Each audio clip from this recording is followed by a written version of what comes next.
Hello, Oscar viewers. My name is Trent. I'm sitting here with Betsy. Hello! This is another episode of Never Seen It, a podcast about movies we haven't seen yet. And today, Betsy, we're going to be covering a movie that just got nominated for Best Picture. We figured it might, and now it is officially official. The nominations have been released, and this movie is amongst them. Literally, we are recording this the day the nominations come out. So, Betsy, we're covering a movie about a guy that I don't really like. We're covering A Complete Unknown. Betsy, what do you know about this movie before we go to the theater to watch it? So the movie's about Bob Dylan. Yeah. And you're going to express some opinions about Bob Dylan.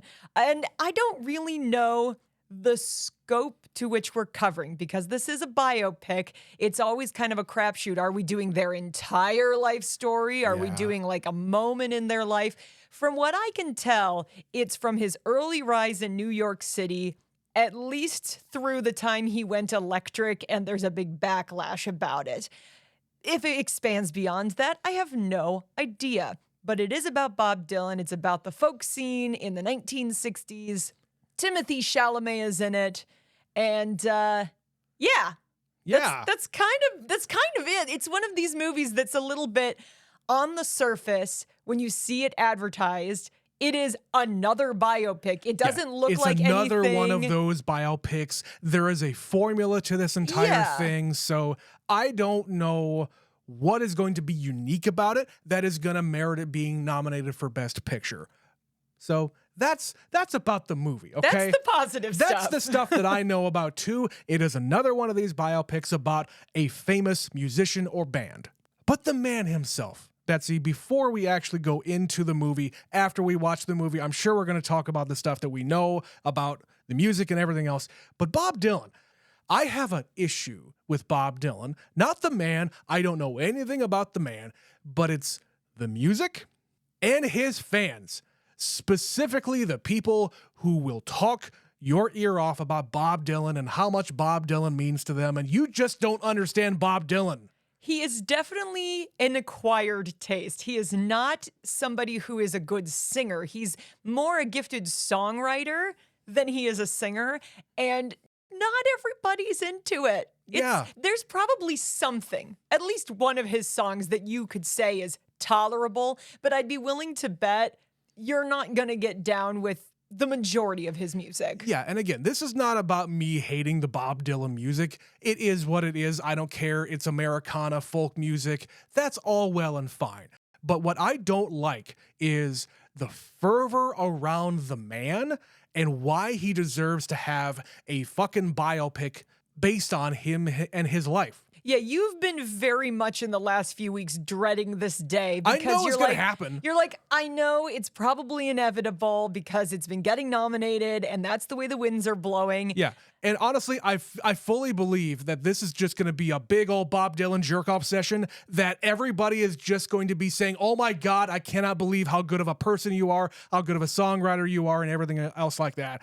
I am not here for it, but again, like everything else that we are going to see at the theater for this Oscar special and everything else, I have an open mind.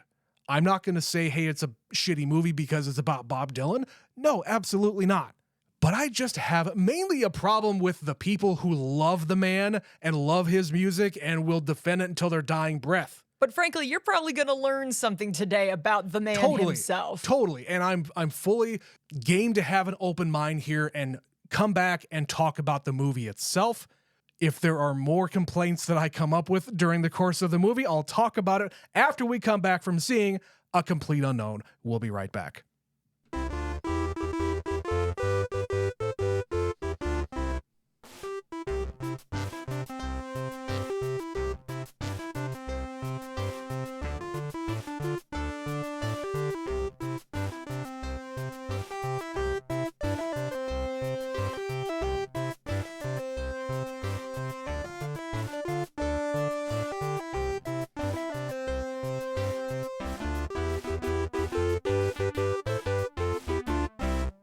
And we are back. Betsy, I have one question for you. What's that, Trent? How do you feel about A Complete Unknown? How does it feel to have watched this Best Picture nominee. Yeah. Okay, I liked the movie, but this is the kind of thing I would describe as aggressively fine. I don't think this movie is necessary or outstanding in the world of biopics. Or important or groundbreaking in any way whatsoever. Nope. It meets the structural requirements of a biopic in this modern time. The people in it are good. It kept my attention. But in the grand tradition of James Mangold directed films, it's a dad movie. It very much is. It is yet another one of these biopics about guys who are assholes and have complicated relationships with women. But they're also maybe talented geniuses if you're freewheeling with that word.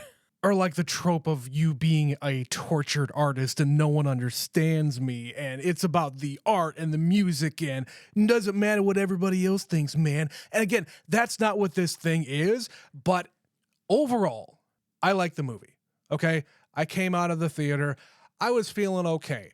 I think the performances, more than anything else about Bob Dylan, the guy, the story, anything, the performances here are fucking awesome. All right? I'm very, very impressed with Timothée Chalamet, with Elle Fanning, and the gal who played Joan Baez. Yeah, I was racking my brain because I was like, I know I recognize her, but she's not somebody who I'm deeply familiar with. And I had to look her up because it wasn't coming to me. She was in Top Gun Maverick. So another person who's been in... Yeah, she was the chick fighter pilot. She was another person who's been in multiple Best Picture nominees of recent memory. And Monica Barbaro, I'm not really sure how you say her name. Because literally, I was today years old when I heard that said out loud. Because they said it when they announced the nominees. I'm like, cool, good for her. Don't know who she is. Yeah, I really liked her, and we're going to talk more about Oscars, but I think the two ladies are great in this. The two that got nominated on the male side, Timothée Chalamet and Ed Norton, did a fantastic job. Overall, that's really what I'm taking from this. The story about Bob Dylan, I don't care. All that stuff pretty much I have heard before, save for a few little tidbits here and there, but it doesn't change my opinion about the guy. The guy was just kind of an asshole, and he wrote very profound music for the time. Bob Dylan could only exist in this time and place, and that is why he is significant. Like they say at the end of the movie, you get those little end credits like, here's what happened after this movie's events are done.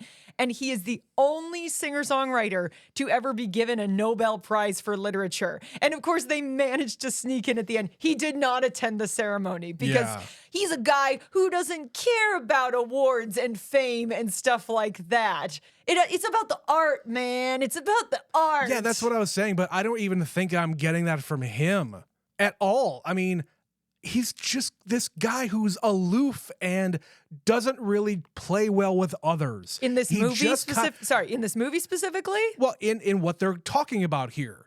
Well, I'm just saying, are we talking about Bob Dylan the person or Bob Dylan as portrayed in the movie by Timothée Chalamet? Because they are technically the same, but they are different things. I mean, I've never met Bob Dylan. I don't know if you have. No, I cannot say that I have met Bob Dylan. Okay, then. But every time you see a movie like this, you have to take it with a grain of salt. Of course. There are obviously things in this movie that are true, but it's also cheeky in the way that they are hiding things in plain sight that are part of the mythos of Bob Dylan. So, like, the whole thing about he was in a carnival. Like, he keeps telling people this grand story about how he traveled around and he was a part of a carnival that went state to state.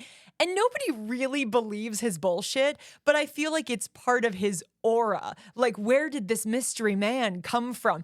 He doesn't want to admit he's some podunk hick from a small town in Minnesota. Yeah.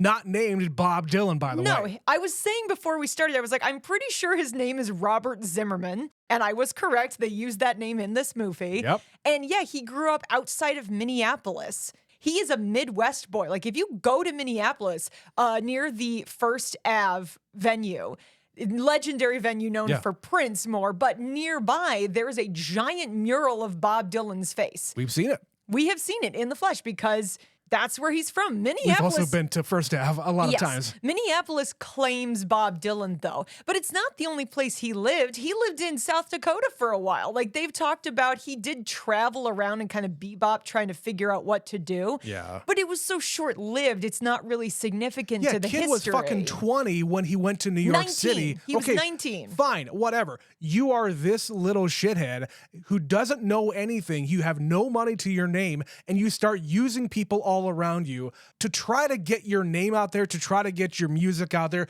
And I get that people will, a lot of people will just take in a fucking vagrant and give him a bowl of soup. But I don't know, the way they make him out to be here is this like charming kid who's just a little scamp. But I feel like he's just a dirty hippie, but before hippies were a thing. It was kind of the early days of the hippie. Like, it wasn't fully fleshed out yet. We didn't really know what that was. Which is why he shacked up with Sylvie. I would say it's more the traveling troubadour, the vagabond. Yeah. Like, that sort of idea. Like, we're inheriting some of the 1930s Dust Bowl homeless railroad man. Yeah, it's also who gets the on Woody train. Guthrie thing, Yeah. who he worships at the beginning of the movie and at the end of the movie. Yeah, it's that kind of folk mentality that he is adopting in an ever-changing world in 1961.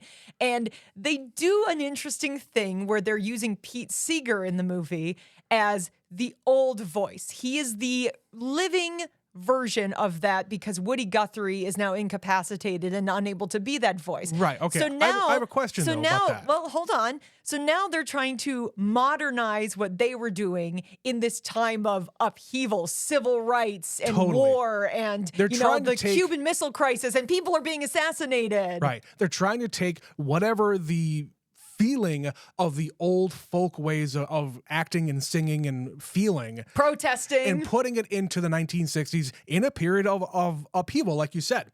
But my question is, this Pete Seeger guy, do you know that name? I've never heard of the guy before today. Yes, I am. Do you know the song If I Had a Hammer? Yes, of course. That's Pete Seeger. If I had a hammer, I'd Okay. hammer in the morning. That's probably his best known song. But this was who he was. He was very, very much a folk guy, but he used it as a form of protest. He was another disciple of Woody Guthrie. And that's their whole thing. Like, Woody Guthrie had that guitar that said, "This machine kills fascists." Sure. That's on his guitar. So that's the mentality. You know, like, we have to bring down the man and we're not going to be told what to do. And Pete Seeger heard that, but he could never quite do it on his own. So when Bob Dylan comes along, it was totally normal in 1961 that people were just kind of drifting around, and hitchhiking was totally acceptable. Right. And take this random stranger into your home with your children. Right. So Pete just grabs Bob Dylan and uses him as a vessel for his own shit. And Basically. which is maybe why at the beginning of the movie they have Bob Dylan make an album of nothing but covers. Oh yeah, I own this album. I don't know if you know this about me. We haven't actually talked about like our personal history with Bob Dylan. Oh no, we're gonna get there. We're getting there, but I have his first album because when I was in my 20s and I thought, I need to go back and discover like the really important guys, quote unquote. And that was Betsy really was one of those. literally as far as I got. I got his first album and then I stopped. But I like it. It's not something that everybody's going to enjoy, but it did give me a newfound appreciation for some of the songs he did on there. Like he does House of the Rising Sun. Yeah. And I only knew the version that was done by, I can't remember the band, but it was electric. Like a British band did it in like the mid-late 60s. Yeah, that song has just run the gamut of like musicians from that time. Yeah, so that is a song, though, that existed well before that. And when you strip it back and hear Bob Dylan sing it, I was just like, wow, I really never listened to this song before. Not the way he is presenting it. So I understand the drive, the desire to make a movie about this person and his importance to the genre and to the overall like career, the impact that he had. Yeah, it's the era of music in the 1960s. You cannot really talk about this without talking about him and Johnny Cash and all of these other people that they're kind of referring to. I mean, Elvis was in there as well. It's the advent of rock and roll music and young people really becoming able to fight back. The people growing up saying fuck you to the old ways. Yeah. We live in a modern world. Exactly. It's everybody wanting to keep it in the 1950s. And like, that's why all these like television shows and movies harken back to the good old days of the 1950s. No, man, do you understand what the hell the 1950s was? No, it was not white picket fences and Leave It to Beaver. That did not exist. No, that was what maybe you lived in, but there was a whole lot of other shit you were ignoring. It was an idealized version of what white America would have been, but it never existed. No, so when they show Bob Dylan in this movie just like coming up with, I liked where he was on the floor basically making a vision board. Like, here's all the things. There's a painting and a newspaper article and things I'm thinking about during the Cuban Missile Crisis. Yeah. And then he writes that song about the end is coming. Let's all be ready for it because this place is fucked. That's basically what those lyrics are saying. Sure. And that's what he's doing while people are panicking in the streets. Yeah, he goes to the fucking bar in the middle of the night during the Cuban Missile Crisis and just plays music for a bunch of drunks. Which, hey, that was a nugget that I did not know about the man. And I don't know if it's real or not, or if it's, bending the truth a little bit. Like, yeah, like you said, like this movie is very much, it's folklore. Ha ha ha, it's folklore, ha ha. Are you making a Taylor Swift reference, Trent? No, I'm talking about this is folk music. Oh, I get it. Okay, because I was going to specifically talk about Taylor Swift at some point in this episode. Okay, why don't you go ahead? Because specifically, it is the thing I talked about in the intro where we go through the Newport Folk Festival in 1965 where Bob Dylan whips out an electric guitar and everyone loses their fucking minds. Yeah, and I know where you're going with this, but continue. But you already understand what the comparison is. So the night before the morning of, Pete Seeger, the voice of folk music, gives him this lecture about what they have been trying to do. And Bob is so like, I want to do what I want to do. Yeah, I am not your weapon, your instrument. I don't want to be what you want me to be. Yeah, he's been infected with the younger people, with what they really like. And, I've outgrown your very safe and very white sensibilities. And that's what I was thinking about was Pete Seeger is the country music voice when Taylor Swift went pop. Yes. They were trying so desperately to hold on to her. They claim her as their own from the country music perspective, but no, you need to let her spread her wings and fly. And there's so many other comparisons you could make with musicians where they were trying to paint them into a box, but they're a fucking artist and they want to do what they want to do. Yes. Like Bob Dylan, you have to admit, it takes a certain degree of fuck you and some balls to say, I reject everything I have done up to this point because that's not me anymore. I don't want to do that. Lecture me all you want, but have you heard my new record? This is the direction I'm going in. And he just kept going harder and farther that way for the rest of his career. Like, it never sounded like early Bob Dylan ever again. Sure, and I totally respect any artist that wants to say fuck you to the establishment and anybody who is trying to control them. I'm 100% behind that attitude, especially with Bob Dylan. I get it, but it's not unique, okay? It's the same shit that they were trying to do to Elvis in the Elvis movie. It's the same shit that they were trying to do to Johnny Cash in the Johnny Cash movie, and so on and so forth. It's almost like biopics also have a little bit of a formula that we have to follow. Yeah, and I want to keep on talking about the movie, but I think we need to take a quick break for a word from our sponsor. We will be right back. Feeling run down, lethargic, a little bloated? Yes. Oh, God, yes. Well, have I got the prescription for you? Oh, no, not another pill. I take enough of those that I find in the dumpster behind the Burger King. Oh, no. It's better than any dumpster pills. It's patreon.com/neverseenitpod. I'm interested. Tell me more. It's premium content from those jokers at Never Seen It. They have 4 other weekly shows, plus bonuses. I've heard of those guys. They're like super talented and funny. And sexy. Don't forget sexy. Oh, then I'll definitely check them out. Thanks, disembodied voice. Anytime. So he said going in that we didn't really know what period of time that this movie was going to be covering. In reality, it's covering the period from 1961 to 1965. So a 4-year span. That's not a whole lot. He gets super famous with his folksy stuff. He keeps on going through the motions and he keeps on being connected to his roots. And then eventually it gets way out of hand. He definitely gets into the I'm a jaded asshole. Like, I'm so sick of what they want me to be. And he's running around in black suits and sunglasses being like, I don't want to do this anymore. I need a new sound. These people want to own me, man. And I want to be something different. Like, he literally at the beginning, when he and Elle Fanning's character go on a date, they go to a movie and they're talking about the movie afterwards. And she says something about, she's changed and she's better. And he says, not better, different. He's different.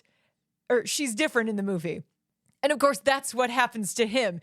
Is it better that he changes and goes to electric, or is he just different? And his philosophy is, I'm the same guy, but I want a different sound. Yeah. But it takes all of these aggressive steps where he's just like, I want a band. I want a real band. There's this guy in Chicago. You get him. Get this guy. I want real musicians, not some old fuddy-duddies that you've had sitting in the studio for 40 years playing covers with Frank Sinatra. I want or some young crap. people with hair on their heads. Yes. Which is a nice way to really think about it. And if you also connect the time in history that this is, the Beatles exploded in 1964-65 in the United States. So now there's already this wave of folk music is over. Like folk music. That's for the old fucks. Folk music had an extremely short shelf life in the 60s. Like it seemed like that was what was going to bleed over from the 50s and be the powerhouse throughout the 60s, which is what Pete Seeger was hoping for. Yeah, that's his whole deal. He wants folk music to go worldwide. But it doesn't, because the Beatles come in and all these other rock bands and the British invasion. Yeah. That shit kicks the door in.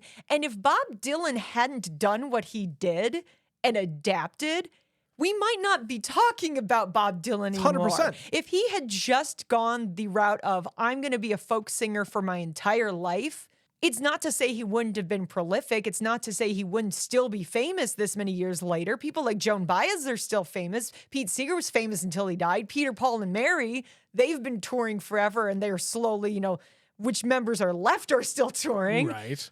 But yeah, Bob Dylan would not be Bob Dylan as we know him. Yeah, and that's why I'm really pointing out here, this is only it's a short amount of time, but there's a whole lot that happens in the world in 4 years.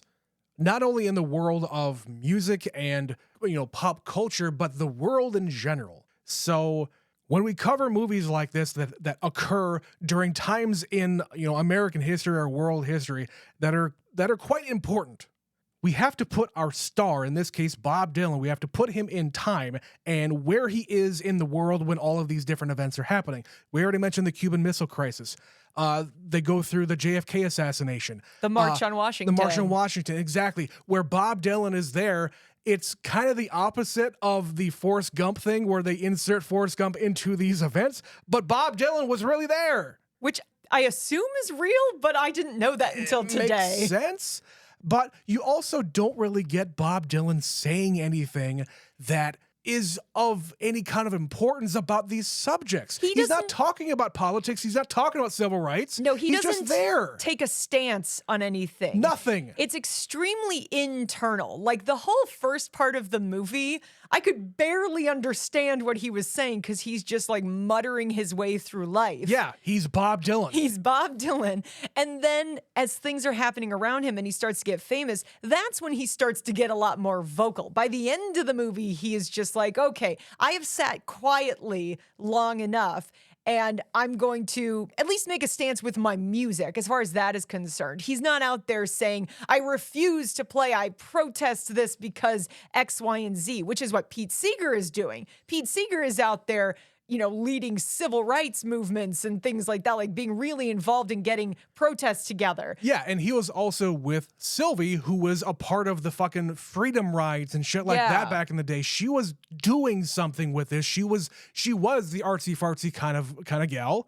Which again, to bring it back to the Forrest Gump thing, she's kind of Jenny. Jenny is always there. She's going through her transitions as well. Minus the drugs. We don't do drugs in this movie, though clearly. That we see. Though clearly there's some people experiencing some problems that are not being addressed. Exactly. And we've seen the other biopics, so we know who those people are and what they're going through. Indeed, yeah. Johnny Cash is fucking wasted that morning. Very wasty pants in this movie. God. Well, and that's also, hey, he was having issues with Joan, and they mention it here once. Joan goes back to New York to see her mom. June Carter, excuse me. Joan Baez, June Carter Cash. Yeah, I'm getting them mixed up. And, you know, it is those moments that I kind of appreciate because I do know the story of Johnny Cash because of that movie. I do know the story of Elvis because of all of those movies. And now I know the story about Bob Dylan during the same time. Okay, now what? That's my question to you right now. There's not much else I want to talk about here when it comes to the movie. I'm sure you have some things, but my question right now is, who else? Who else from this time period in the world of music deserves a biopic? Because they're just handing them out to everybody. I mean, they're working on one for the Beatles now. The latest joke, though, is let's make them all monkeys except for Ringo because it worked for Robbie Williams. Make it interesting. And there you go. We just talked about, before we recorded, Robbie Williams. Nobody in America knows who the fuck he is, but now they all know because this movie is actually apparently quite good and being well received. So it's not that it can't be done in an interesting way.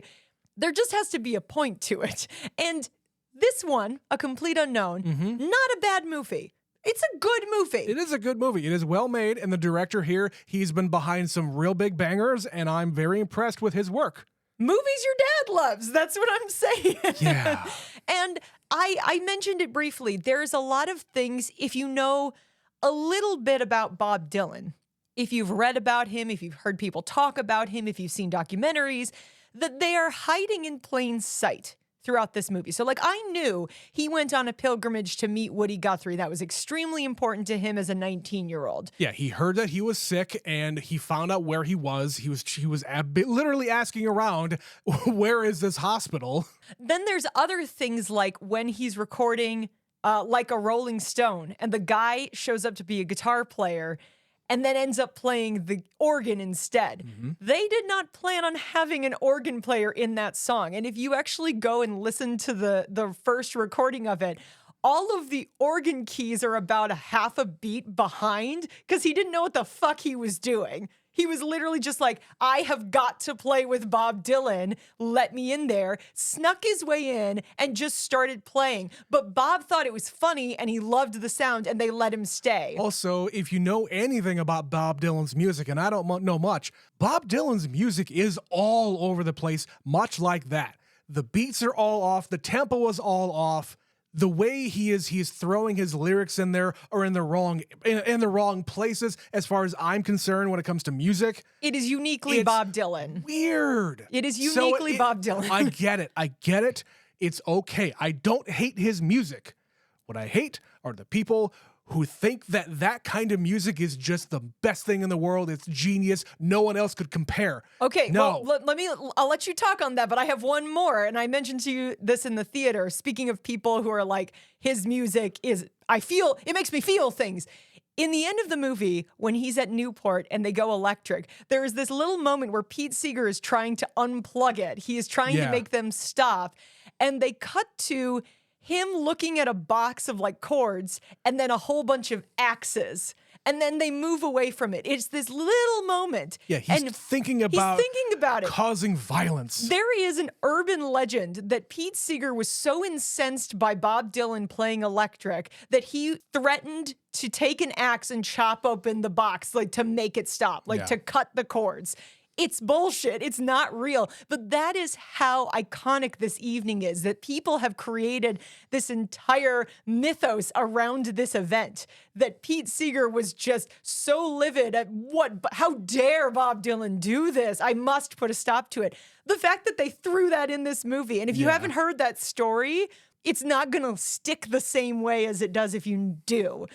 So I giggled a little bit because I've heard that story before. It's bullshit. He literally was like writing letters to Bob afterwards being like, listen, I'm not mad about it. I just kind of wish you told me. Yeah, how more. many times in the movie do they ask him, so what's the set list gonna be? What are you gonna do? I'm just coming in here at fucking dawn to ask you and tell you the story about a fucking teeter-totter. I get his point. I get it. But also at the same time, It's that thing of trying to use Bob Dylan for your own needs. Yes, I totally get that. There's two different sides to this. This is their festival, all right? This is their baby. They've been able to put it on year over year, but one of the main reasons why they've been able to do it so many years is because Bob Dylan, after he got really, really famous, started to come back and come back and come back. People came back because Bob Dylan was going to be there. That was his thing. The festival was gaining popularity because of him. Yes. And every year, over year, they're getting more and more popular. And they show that in the movie. The crowd on screen keeps on growing and growing. And I think they were pretty true to the reaction, where there's sort of this confusion at first when he comes out with the electric guitar. Then it turns into booing and throwing shit at the stage. Yeah. And this part they basically do in real time. What Yeah, they he show plays the here, entirety of all of these songs. he does 3 songs. And then he comes off the stage, comes back with an acoustic, plays one more. And that's really what happened. That's how it went down. Like they say, like, you're a fucking traitor or something. And he says, I can't hear you. You know, he basically sasses the crowd. Right. And it takes some balls to just go out there and say, this is my music. Like it or don't. You know, I fucking put this place on the map and you can accept it or you can boo me off the stage. And then he was like, fuck you then, I'm leaving. You know, calm the fuck down. I'm out of here. And that right there is the quintessential Bob Dylan fan, in my opinion. Where they want it one way and that's it. Yeah. Like, if you do not do things the way I like them, you're not Bob Dylan anymore. You're not my favorite whatever. It's the same shit that has happened with a lot of different artists when they go off and they try to do an experimental album. And there's a list a mile long of bands and artists that have done this. And yeah, their fans fucking hate it, but you have to give it some time. You have to let it simmer. You actually have to listen to the fucker first, and then you can have an opinion about it. I think if that album had come out before he showed up at Newport, this would be a very different story. You're totally right. Because he goes out there and he's holding a foreign object. We don't know what that is. Yeah, it's why an do you need power? guitar. Calm down, everybody. But it's just that history of the event. Like, as they portray it, I think this is pretty much the most true to reality of anything depicted in the movie. Like, I know they changed the name of his girlfriend. I know that he did have kind of an on-again, off-again thing with Joan Baez. There's definitely more truth than fiction based on what I know about Bob Dylan. But it's the same problem I keep going back to. How much of it is true? Because he has kind of invented his own history and his own version of who he is. Because Bob Dylan is not a real person. Robert Zimmerman is a real person who adopted the persona of Bob Dylan. So he can be whatever he wants him to be. Which is why he's a lot like other artists. There are other people who have done this. David Bowie was infamously, known for changing his entire shtick every so many years. But at the same, that's his professional life, though. David Bowie, the man, when you actually got him talking, he was very outspoken. He was very intelligent, and he could go out there and just talk to people like a human being. Bob Dylan, though, I don't think knows how to have a conversation that is not in character. He's also not a trained pony that will dance when you want him to. He's just like, I don't want to talk to you. I don't want to be interviewed. I don't want to participate. And that's fine. And I'm not going to. I totally get that. And with everybody talking about, I mean, this is a weird thing to say, but like Chappell Roan. Chappell Roan is a very young person who got famous very, very quickly. And people are giving her shit. Because she's outspoken and says, you are an asshole to me, Mr. Photographer. Exactly. And you owe me an apology. And other artists are coming to her defense saying, no, let her do whatever the fuck she wants. You know how fucking hard this is to be famous and continue to be famous? Yeah, all the money and attention is great, but when it comes down to it, you're still a person. Yeah, and you're trying to be natural and authentic to your own self. It's got to be extremely difficult for somebody like Bob Dylan, who in this time of a lot of upheaval in the United States, and he is this dirt poor kid from bumblefuck nowhere, moves to be part of a cultural movement in music. Yeah. And then finds success pretty quickly, and then is just inundated by people who are like, sing a song, come to the party and sing a song for us. And he's like, I don't want to sing. Yeah, all he No, wants to do do, it. like that scene where he goes and sees the fucking jug band. There's some woman who just points him out saying, you're Bob Dylan, like accusing him of something. What the fuck, lady? He has no anonymity. And then that guy punches him in the face for no real reason. I think it's because the woman there was like taking off his glasses and he was trying to throw her off. Like, don't fucking take my glasses. She started it, and then Bob Dylan gets punched in the face Right. by her boyfriend. It's like, maybe talk to your girlfriend about not touching people in their personal spaces. Right. Okay, talking about boyfriend and girlfriend, we need to talk about the relationships here. Okay. So Bob and Sylvie meet at, we're going to get to this later, but they meet at this church hootenanny that he's up there singing other people's songs and he just kind of is anonymous. He can go back into the pews, put his guitar down and talk to the pretty lady. They start talking. They have a good rapport together. She's very much an activist and into the causes of the time. And I think he likes that because, hey, it's different. Maybe where he comes from, there's not a lot of that out there. So I don't know. She's unique. So they start shacking up. And again, this is another time where he's just kind of mooching off of this gal. Well, yeah, he ain't got any money. Like, they No. showed their date. She keeps paying. Like, do you have $1 for the movie? Right. She buys for the movie. She buys them dinner. He has no money. This is how he survives. He moves right in with her because he has nowhere else to go. Right. And she lets him do it, obviously, because, hey, she likes him. But even she, when she goes on the program, she's like, I'm going to Rome for 12 weeks or wherever she's Right. going. She says, I don't know who you are. Your driver's license has a different name. And I don't know that face. And I don't know these like articles, like photo albums and stuff from his don't childhood. talk The about Minnesota yourself. Golden Gophers. Like, Sure. you seem to be a fan. Let's talk about that. Right. Anything. Like, he's so hidden. He's so closed hidden. off, totally. And she talks about herself all the time. But She's an open book. But he says, I don't necessarily want to hear it. Like, Yeah. he's such a D-bag. He's such a fucking dick. And later on, when he's with Joan, Joan calls him out. Like, Bob, you're kind of an asshole, aren't you? And he says, yeah, I kind of am. And that's just his whole persona. He's an aloof asshole, much like a whole lot of other artists, and he cannot be reached. Maybe that's the allure. You cannot touch Bob Dylan. Literally and metaphorically. Yeah. It's the kind of thing where I don't think they really sugarcoat it. Like, they definitely portray him as he's not a very pleasant person to be around. It seems like the first day after Sylvie goes to Rome, he goes out and shacks up with Joan. He immediately cheats on her. Holy fuck, man. Immediately. And then when they break up, he keeps going back to her like, oh, she'll forgive me. Because he's been an asshole this whole time, and she finally Seriously. got sick of it and dumped him. Seriously, he is not a womanizer, but he uses these women. Yeah.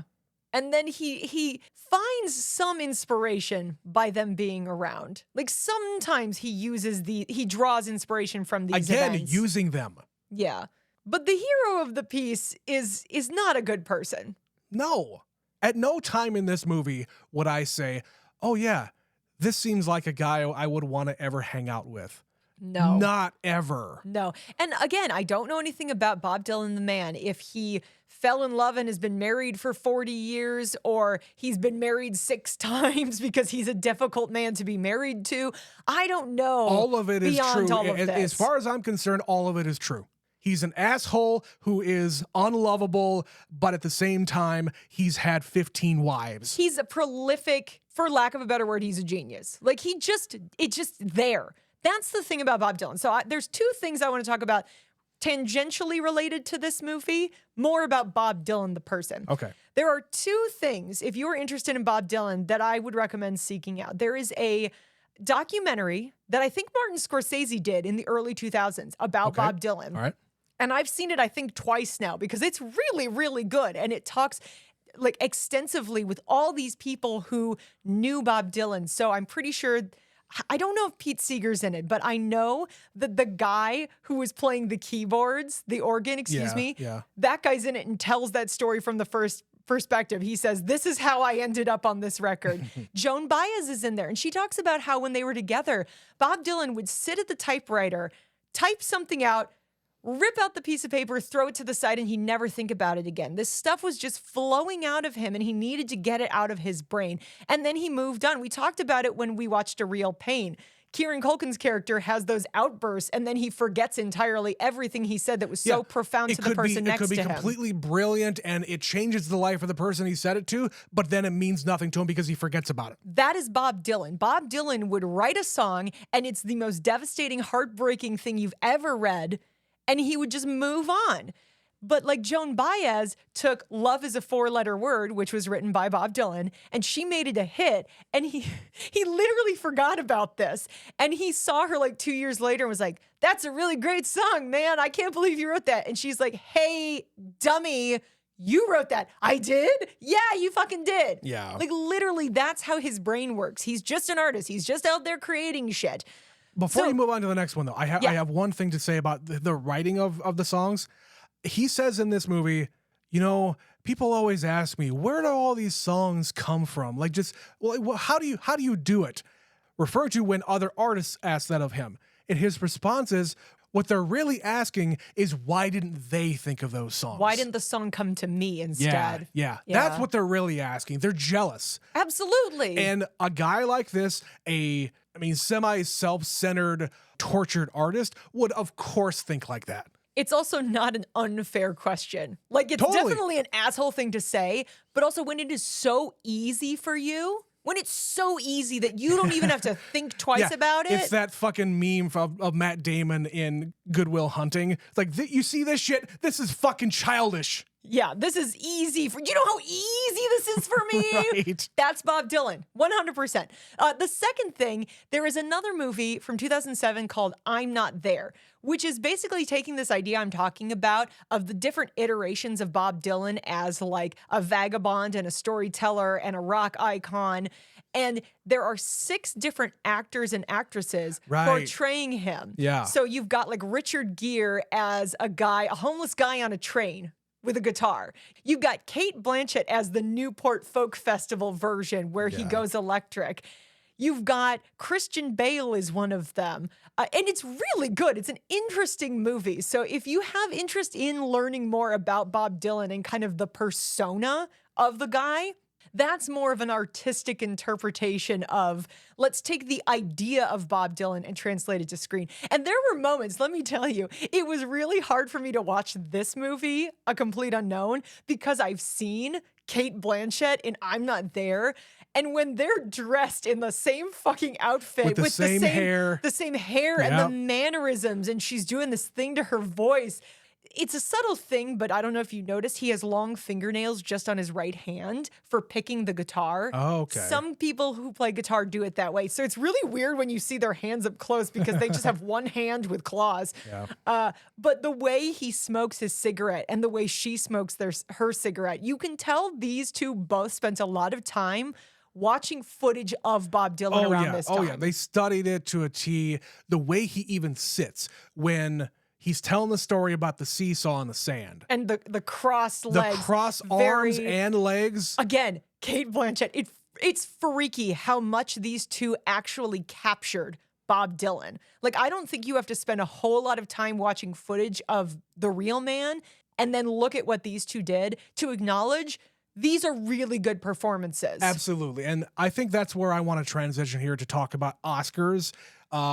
But before that, I had 2 very, very minor things I wanted to mention from my notes. The first thing is I really appreciate how over time, the microphones that they use and the apparatuses that they use, they evolve with technology. I thought that was fascinating because, hey, I like that kind of stuff. Down to them in the studio, which, hey, that stuff doesn't really advance all that much, but it's there and it's just fascinating how they did it. It was really hard to make records in the 1960s with reel to reel. Right. The other thing, I already kind of mentioned it before, but I fully believe we need to bring back fucking hootenannies. Absolutely. I want to go to a hootenanny. I've never been to a hootenanny. They don't exist anywhere. I don't have enough musician friends to have a hootenanny. Or if I do, I just need to say, would you like to have a hootenanny? Who doesn't want to have a hootenanny? Hootenanny. Let's just keep on saying. It's a fun word. It is. All right, Oscar stuff. We already mentioned it. We got 3 acting nominations from this movie. Timothée Chalamet for Best Lead Actor, I think absolutely fucking nailed it. I'm very impressed by his performance here, and everything that I'm seeing him in, man, he really does, he does hard work here, and it's, oh my God, it's so great. There is kind of 2 paths to getting an Oscar nomination, and one is the person doing the most, Yep. and then the person doing the most interesting things. And as I said, if you look at him at the beginning of the movie, it's extremely quiet and small and internal. And as the movie progresses, he gets more like comfortable in his own skin while getting less comfortable in the limelight and gets more of that fuck you attitude. But if you actually know anything about Bob Dylan, he is capturing the physicality. And he's doing all of his own singing. I would assume he's playing the guitar because it sure looks like it. And it's not, does. Listen, it's not like super, super complicated guitar chords. Still, he's doing it. But he's doing it.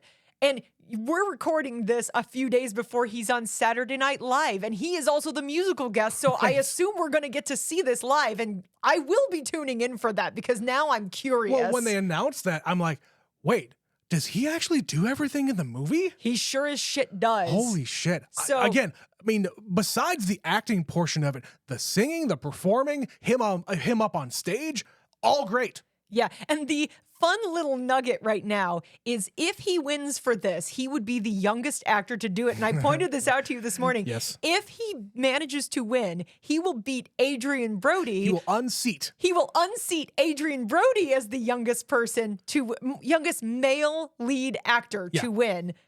Which is funny because Adrian Brody also is nominated. But For kind of the same movie as well. Those are kind of the 2 in the front of the pack right now. And we haven't seen the Brutalist. We'll have things to say about it in a few weeks when we finally are able to watch it. Indeed. We also got Ed Norton with the Best Supporting Actor nom. We haven't really talked about the court scene at the beginning of the movie. Do you know what song he's on trial for here? I believe it's the one he was singing That he on the plays steps, at the end? which is a Woody Guthrie song. This land is my land. Right. This land is your land. So what was he actually on trial for? Do you know the story there? I don't have all the details. From the little I gleaned from that scene, he went to Congress and they found him in contempt of Congress because he got up and sang a song that they didn't want him to do. Like his political action was to sing. Okay. And they didn't like it, so they held him in contempt and they arrested him. So it's not about the song itself, it's about how he did it. It was the song plus the time and place he sang said song. Okay, fine. Yeah. So But anyway, it's during that time where we're coming off of, the McCarthy era and there's again political unrest. And there's signs out front saying, hey, I'm better dead than red, all that shit. Yeah, so he made a statement. He didn't want to go to Congress and rat people out. He's like, fuck you, I'm going to sing this song about this land is my land, this land is your land, from California to the New York Island. It's a fucking protest song. That's what it is. I think we all forget that given that we were all learning that song when we were about 4 years old. It's communist propaganda, Betsy. Get with it. And maybe, Woody Guthrie had some opinions. And maybe a lot of people in this country should listen to those words. This land was made for you and me. There you go. And me. It's a collaborative thing. Yeah. What did you think about Ed Norton in here? Again, I don't know a whole lot about Pete Seeger. I can definitely tell he is putting on that aw shucks folksy vibe. Definitely. And you can also tell he is a guy of the past. He never gets angry in this. There are many moments. No, he never swears. This guy could swear, could drink, could fight somebody, and he doesn't. He's definitely a representation of the old guard. Like, he sort of has to let go of Bob at the end of the movie. He sees him, and he just lets him walk away as he's quietly packing up chairs. And they sort of they didn't really cross paths again. Right, and the thing about that moment right there, you would never see Bob Dylan folding up chairs and cleaning up after that. Think about that moment right there. And that tells you pretty much everything that you need to know. The difference between these two guys. Exactly. Yeah, it is a true supporting performance. So I'm not mad about him being there. I think it's good. I think it would be better if I knew more about Pete Seeger. That's fair. The gal who plays Joan, I don't remember her name. I'm going to say she's fine in this. I don't have any problem with her. But honestly, I think Elle Fanning did a better job in this movie as far as acting is concerned. Again, it's your interpretation of what do you find yourself drawn to? Because Elle Fanning's not big, but I think she's giving more. Like you can see, you spend a lot of time looking at her eyes and seeing the look on her face change as she's processing things in real time. Yeah. Versus Joan Baez, who is like the one person who can tell Bob Dylan to fuck right off. She's like, I picked an appropriate song and then flips him the bird, like mid-show, mid-song. She's just like, shut up and sing the fucking song. Yeah, they're up there and he's like being a big-ass baby on stage, like basically complaining in front of the entire crowd, saying, I don't want to sing that song for them. I want to sing something new. Yeah, did that man up there, did he tell you, the man from Chicago? Right. Oh, I'm sorry. My guitar broke. It broke. It actually broke before I got here. Like, dude. I gotta go backstage and get the guitar doctor. Bye. Yeah, he's doing the big time. I'm bigger than you. I'm bigger than all of this. I don't care that I signed a fucking contract for a whole lot of money to play this show. I'm better than this. Goodbye. But yeah, the actress who plays Joan, I do like her in this movie. She does her own singing in the movie. Yeah, very impressive.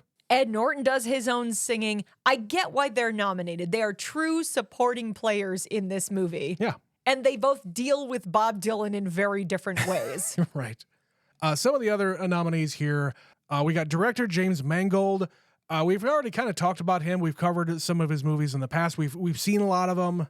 Listen, I'd trade him out for Denis Villeneuve for Dune Part 2 at a moment's notice. Yeah, I think a lot of people would. Everything he's doing in this movie is perfectly acceptable. And I think when we've brought up James Mangold before, that is the kind of director he is. He is a very good director. He has a serviceable style, but nothing distinct to make him like the best director of all time. He's just a guy who's really good at it. Yeah, look at his filmography of all the stuff that he has directed. All extremely varied. There's not anything that you can pinpoint as to, okay, this is his style, or there's this one little nugget that he puts in all of his movies. No, it's all different. And there's not a lot of stinkers. Like, he makes good movies. Is he doing anything phenomenal in this film? No. The answer is no. There's some cool shots, like you were remarking, like when he goes to Joan's hotel and you can see her reflection in the mirror. Great shot. I could put the camera there too and capture both of their faces. Right. Again, we keep on talking about the fact that this movie is a fucking copy paste and find and replace of these other kinds of biopics. Yeah. So why are you unique? Why does this deserve a Best Director nomination? And he also got nominated twice because he also did the screenplay for this. Right. I will give you the screenplay's good. It is a solid screenplay. As I said, you are sprinkling in the history with the mythology. You're hiding things in plain sight for the people who are nerds like me. You're also putting Bob Dylan's voice in another person and having the things that he would say in this moment come out of Timothée Chalamet. Yeah. So fine. You can have that one. Fine. The one that's interesting is sound. Like, they got nominated for sound, which is a curious choice. Sound, I think, is very impressive here because it's really hard to capture all of this actual music. They're actually singing on set. I mean, they're doing their own singing. I would assume they're doing it live. I have no idea, Seems to me like they were. Or at least more often than not, certainly. But either way, whenever we've done, like last year we did Maestro. That also got nominated for sound, I think. And the fact that you are able to capture all this stuff and make it come out and it's clean, very impressive. And then the other nomination, it's up for costumes, which it's a period piece. You're doing homage. Like, there's a fine line between make it exactly, like do an exact recreation of the thing you know he wore, and make it look like that, but be its own thing. Yeah, if you're going to give it anything, just give it for his costumes and that's it. Because nobody else here is any kind of unique because it was the 1960s. All of the men look identical. The more interesting stuff in a movie like this is to honestly look at all the extras. Look at Yeah, all the people totally. next to Bob Dylan, Yes. because that's where the real work is coming in. Because the costume designer has all of these reference photos for Pete Seeger and Bob Dylan and Sure. Joan Baez. But the fun, the real flavor comes with all of the people running the soundboard and the band members and the people in the crowd. That's all the fun stuff. Where did they get the idea for that polka dot shirt? Where did that come from? Is that real? I'm really curious. I think so. I'm pretty sure if we Googled it very quickly, we could find a picture of Bob Dylan in a polka dot shirt. All right, I fine. don't think that would be hard. But there is a little bit of a running joke that they're all like putting this damn shirt on. Right. And I don't know why. All right, I think that's it for Oscar talk here. Did you have any other thoughts here before we move on? No, I think I said the things I really wanted to talk about for this movie. All right. Well, it's a movie that I've never really been excited to do. I'm glad we did it. I'm glad it's over with, but more than anything. You're not disgusted you had to watch it. No, of it's course not. fine. It's fine. It's fine. I would rather go and watch any of the other musician biopics that we've talked about before because I like their music better. Simple as that. All right, I think that's about it for A Complete Unknown. Have you seen this movie yet? Do you like Bob Dylan? Was I too harsh on the guy? Email us, neverseenitpod@gmail.com. Speaking of Oscar stuff, we received an email from our superfan Stephanie about the last movie we did, Amelia Perez. It's a movie that people have opinions about. Stephanie says, so I watched this and honestly, it was just kind of meh. Tonally, the whole movie was a mess. I think I said, what even is this? Multiple times. Yeah, That's a valid response. that is an apt response to this movie. She says, there were some songs that I thought that they nailed, but overall the music was all over the place. Zoe Saldana did a great job, but everyone else was subpar. I liked Selena Gomez and her voice was good, but her acting was not. Carla Sofia Garzón was fine, but didn't seem exceptional to me. Well, the Academy seems to disagree with you, Stephanie, so what can I say? I also had a really hard time empathizing with Amelia. I'm glad she got to transition and that she started a new organization that helps people, but as soon as she didn't get her way, she became horrible again. I don't really know what we were supposed to walk away feeling, but I am feeling dissatisfied. Love you guys from Superfan Stephanie. Yeah, this is the thing about that movie, and you can listen to that full episode. You could go online for 25 seconds and you're going to see a lot of varying opinions, but most of them I'm seeing, even the positive ones, are airing to that side, where there are qualities that are good, but there's a lot of things that make you go, what even is this?